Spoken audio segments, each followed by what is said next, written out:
So today I want to talk about why addiction is a disease.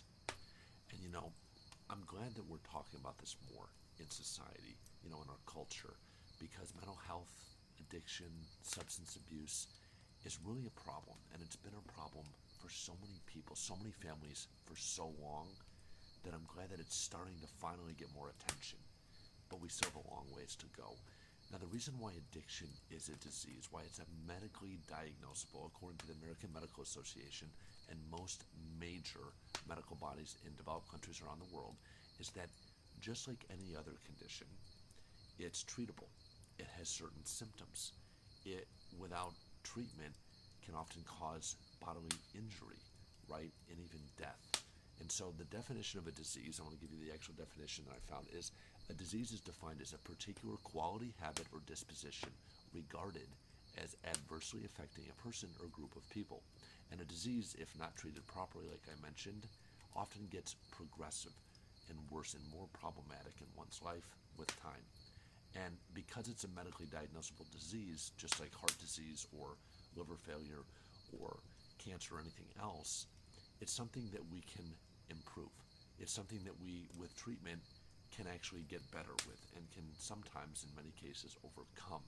So my own personal story, and why I want to talk about this for a second, is one, again, that I've mentioned before, is one that's based in addiction, in tragedy, in redemption and overcoming that, and working through the entire spectrum and how this really works in someone's life. Now, you probably know somebody who's been affected by addiction. Maybe you have yourself, family member, friend, anyone.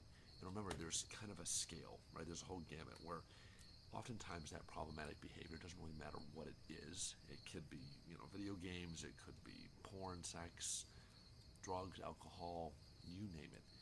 But the behavior doesn't matter, the substance doesn't matter as much. It's the behavior, right? The root behavior, the response to a stimulus, the coping with an issue, the hiding of a trauma, whatever the reason is, that's the root problem. And I'm really glad I'll mention this again, why we're starting to get new approaches to the idea of addiction as a treatable disease from different, more alternative, holistic wellness and personal coaching angles, more so than we've ever had before. So while society and while people, while doctors, and while just the general public is finally realizing that addiction is something that is a massive cultural and societal problem, one that affects over 25 million people a year, and that's just the reported numbers. I firmly believe it's at least double that because of all the shame and the guilt that surrounds the admission of when we have a problem, when we have something that we need to treat and really get better at. So with those numbers being so high, a lot of alternative treatments have really started to pop up over the last 5 years, definitely over the last decade, but over the last 5 years really gained momentum. And I'm encouraged by that. I'm excited by that because a lot of the traditional treatment programs out there for addiction have been on kind of one side of the spectrum. On the early stages, and even the later stages, the harm reduction prevention stages, it's often 12-step based programs, group-based fellowships, religious-based programs, and outpatient services. Then you kind of go down the spectrum, right?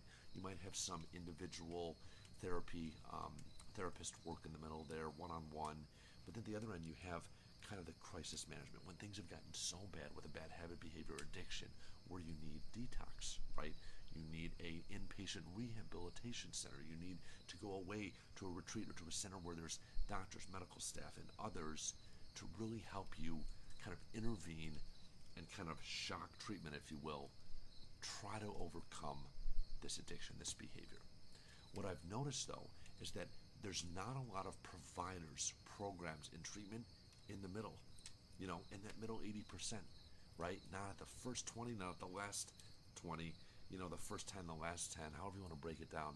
That 60-80% of the people are not getting treated, are not getting delivered a solution, are not getting supported in getting better, right? In overcoming that addiction, that behavior, whatever it is that's holding them back, that's in the way of them living their best life, living healthy, fulfilled, purposeful, and succeeding in achieving their goals. So what I'm really excited about is some of the things that we're doing here, and I encourage you, there's a lot of free resources here, from free trainings on how to break free and live free, to different articles and blog posts. One of the things that I do each week is try to put out some meaningful content that can help you, that can resonate with you, that can help inspire, encourage, equip, and train you to live differently, to think differently in mind, body, and spirit about what it means to understand and really internalize addiction. Remember, it's a spectrum, right? It's got all different angles to it. It's, not easily quantified. It's not easily understood, and it's not easily treated. But with the right approach, with the right self-reflection and awareness, and with really opening up yourself to new ways of thinking, to new ways of operating, behaving, and living, a lot of growth can come from that. And I truly believe that we can break free from the old habits, behaviors, and addictions that have been holding us back. But we have to start with that step one, right? What is step one? It's always admitting that we don't like where we are today, that something may need to change, that if we continue living and doing the way we've always done, we'll continue living and getting the results we've always gotten. So we need a little bit of pattern interruption, an intervention, disruption of some sort to jolt us from those errors in thinking to creating new pathways of growth. And again, that can happen in the holistic wellness space, a lot of meditation, yoga, other disciplines, Eastern disciplines are finding great success with people looking to break free and to overcome addiction.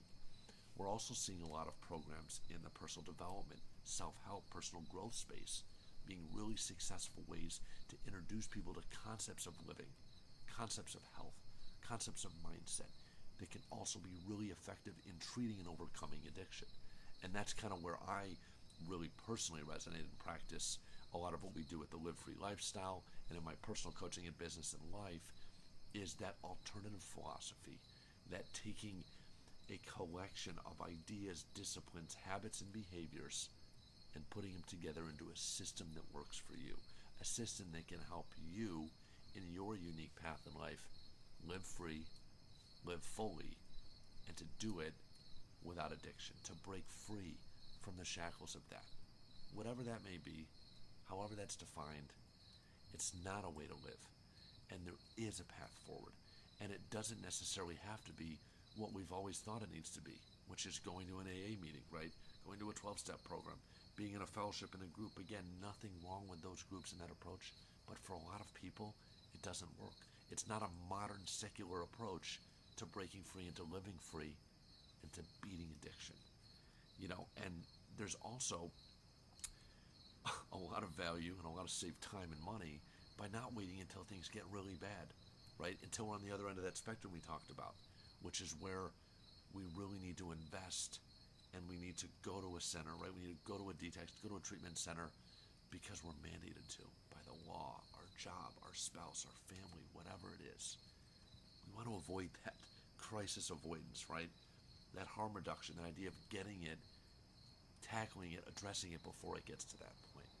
So again, addiction is a disease. Addiction is a disease of the mind, the body, and the soul, one that needs to be treated. If it does not go treated, it often gets worse, progressive in nature, more symptoms and negative effects start happening to our health, our body, our mind, our relationships, our wealth. Every area of our life can be affected by this negatively. So that's my message this week. Hopefully some of it resonated. If you're somebody who likes to share things of value with somebody, please share this post. Send this to somebody that needs to hear this message. Like it, comment, leave something below. Again, to your freedom, to your happiness, and to your success in life. We'll see you next time.